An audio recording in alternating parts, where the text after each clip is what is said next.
Hello students, आज मैं आपको क्लास 9 का सर्कल चैप्टर की एक्सरसाइज 9.3 का क्वेश्चन नंबर 2 बता रही हूँ। देखो क्या दे रखा है, a chord of a circle is equal to the radius of the circle. ठीक है, मैं तुम्हें साथ साथ में ना ये फिगर भी निकाल, ये मैंने एक सर्कल बना लिया और ये मैंने कॉर्ड बना ली। कॉर्ड के साथ क्या उसने कंडीशन दे रखी है कि बोल रहा है कि circle is equal to the radius of the circle. ठीक है, कॉर्ड जो है ये रेडियस के इक्वल होगी, तो मैं यहाँ पर इसकी रेडियस को इसके साथ, ये हमारा सेंटर है ओ, ठीक है, इससे मैं इसको जॉइन कर देती हूँ। ये मैंने इसको इसके साथ जॉइन कर दिया। ठीक है, दोनों रेडियस को मैं जॉइन कर देती हूँ। ये मैंने इसको इसके साथ जॉइन कर दिया और हमारा जो ये कॉर्ड है, कॉर्ड का नाम मैंने दे दिया यहाँ पर ए बी। ठीक है, और सेंटर का नाम ओ। अब क्या कह रहा है वो, find the angle subtended by the chord at the point on the minor arc. तो माइनर, ये ए बी हमारा, ठीक है, ये माइनर आर्क है छोटा वाला, और बड़ा वाला क्या हो गया, मेजर आर्क। ठीक है, तो ए बी का जो माइनर आर्क है इस पे एक एंगल बनेगा।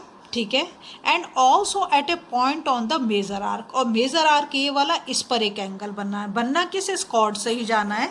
तो ये बहुत इंपॉर्टेंट है, आप पहले इसे समझो। तो पहले मैं क्या कर रही हूँ, पहले मैं माइनर आर्क वाला बना देती हूँ। ठीक है, तो माइनर आर्क पे मैंने एक एंगल बनाना है, ये इसको मैंने यहाँ पर जॉइन कर दिया। ठीक है, इसको मैंने नाम दे दिया सी। अब ये जो ऊपर मेजर आर्क है इस पे भी मेरे को एक एंगल बनाना है, तो ये मैंने मेजर आर्क पे भी एक एंगल बना दिया। ठीक, इसको मैंने नाम दे दिया टी। क्लियर है? देखो, क्योंकि हमारी ये भी रेडियस है, ये भी रेडियस है, और उसने कहा है कि कॉर्ड किसके इक्वल है, रेडियस के। तो ये वाली साइड, ये वाली साइड और ये वाली साइड, तीनों साइड कैसी हो गई, इक्वल। अगर ये तीनों साइड इक्वल है तो ये ए ओ बी ट्राइंगल कैसे हो गया, इक्विलेटरल ट्राइंगल हो गया। ठीक है, तो सबसे पहले हमें लिख देंगे इसमें टू फाइंड। क्या फाइंड करना है हमें, यहाँ पर दो एंगल हमें फाइंड करने हैं, एक तो मेजर आर्क पे बना हुआ एंगल और एक माइनर। देखो ऐसे भी करके देखोगे, ये हमारी आर्क है और इससे ऊपर की तरफ ये एंगल जा रहा है, और ये एक जो है इसका कारण मैं बताऊंगी, और एक ये नीचे की तरफ आ रहा है, इसके लिए मैं रीजन आपको बताऊंगी। तो सबसे पहले तो हमें कौन कौन से एंगल फाइंड आउट करने हैं उनके नाम लिख लेते हैं। तो एक तो angle A C B find करना है, ए सी बी ये वाला एंगल, करेक्ट। और एक हमें एंगल ए डी बी, ये वाला एंगल है ए डी बी। ठीक है, ये दो एंगल हमें फाइंड आउट करने हैं। ठीक, अब हमारे पास A D B, sorry A D B. ठीक है, अब देखो हम क्या करेंगे, ओ ए, ये वाला O A equals to O B equals to A B, क्योंकि तीनों साइड कैसी हैं, इक्वल हैं। तीनों साइड इक्वल हैं, तो हमारे पास क्या बन गया, triangle A O B is an equilateral triangle, है ना। इक्विलेटरल ट्राइंगल बन गया कि नहीं बन गया। ठीक, नेक्स्ट, अगर हमारे पास ये इक्विलेटरल ट्राइंगल है तो इसकी तीनों साइड इक्वल हैं, इसलिए तो इसके तीनों एंगल भी तो इक्वल होंगे। कहते हैं opposite angle of equal side सारे इक्वल। तो ये एंगल, ये एंगल, ये एंगल, सारे एंगल क्या होंगे, 60 60 बाई एंगल सम प्रॉपर्टी 180 होता है। तो ये एंगल तो हमारा बड़ा इजीली निकल गया, क्या हो गया, इक्विलेटरल ट्राइंगल है। तो एंगल ए ओ बी तो हमें निकालने में बिल्कुल भी प्रॉब्लम नहीं, हम लिख देंगे angle A O B equals to 60 degree, क्योंकि इक्विलेटरल ट्राइंगल, और इक्विलेटरल ट्राइंगल के ऑल एंगल्स आर इक्वल। ठीक है, अब नेक्स्ट चीज हम क्या करेंगे, angle A O B equals to angle twice of angle A D B. ये मैं मेजर सेगमेंट वाला निकाल रही हूँ। ठीक है, तो ए डी बी आपने एक थ्योरम पढ़ी होगी, इसमें थ्योरम हमारी कहती है the angle subtended bye an arc of a circle at the centre is double the angle. देखो ये मैंने इसमें मैं डिस्क्रिप्शन में इसको डाल दूंगी, साइड में आप लिख दोगे वरना बहुत टाइम जाएगा।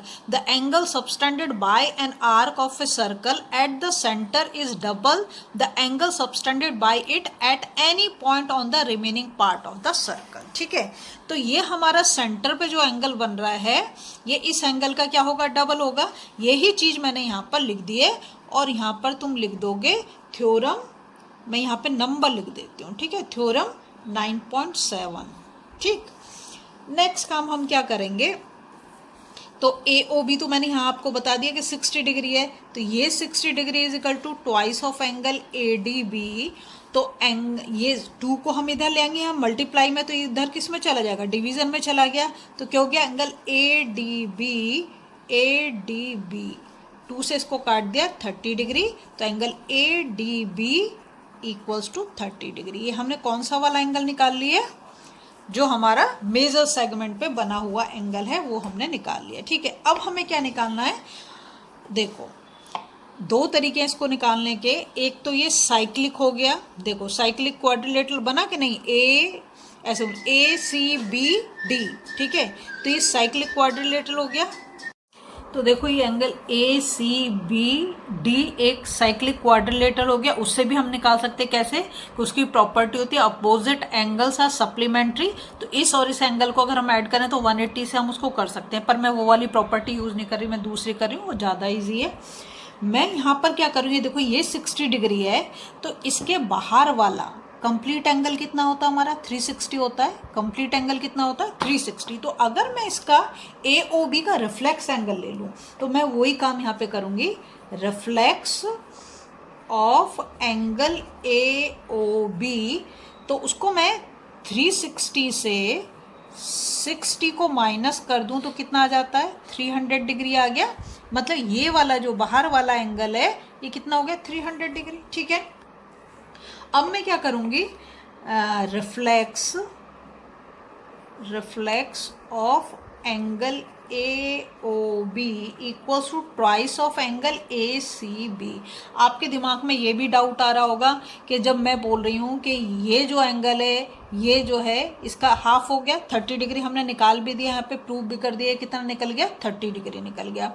तो भाई ऐसे ये भी 30 हो जाएगा, ये भी तो मतलब आग के ऊपर ही तो सबस्टैंड हो रहा है या कॉर्ड के ऊपर ही तो सबस्टैंड हो रहा है, यहाँ पर नहीं।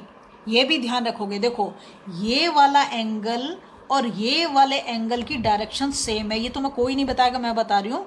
ये वाला एंगल और ये वाले एंगल की डायरेक्शन सेम है, एक ही डायरेक्शन में मैं एंगल बना रही हूँ। अब तुम इसको उल्टा कर दो कॉपी को, तो ये जो ब्लैक मैंने यहाँ पे लगाया ये वाली डायरेक्शन और इस वाले एंगल की डायरेक्शन सेम है, ये भी तुम्हें ध्यान रखना है। ठीक है, तो ये जो एंगल आएगा उसका हाफ ये हो वाला होगा।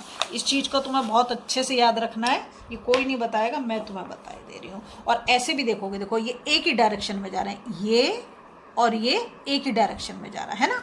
जब हम इसको नीचे से लेते हैं तो ये और ये देखो यहाँ से ये वाला जो है ये एक ही डायरेक्शन में जाएंगे। ठीक है, तो reflex of angle A O B is equal to twice of angle A C B. और एंगल ए ओ बी तो हमें पता है, इसका रिफ्लेक्स कितना निकाल दिया मैंने, 300 डिग्री निकाल दिया, is equal to twice of angle A C B. तो angle A C B equals to 300/2, यहाँ ये मल्टीप्लाई में था, दूसरी साइड जाके क्या हो गया, डिवीज़न में, तो कितना आ गया, 150 डिग्री। तो angle A C B equals to 150 degree. ये हमारा माइनर आर्क वाला भी निकल गया। अगर आपको वीडियो पसंद आ रही है प्लीज़ लाइक शेयर सब्सक्राइब कर दें, फॉलो जरूर कर दें।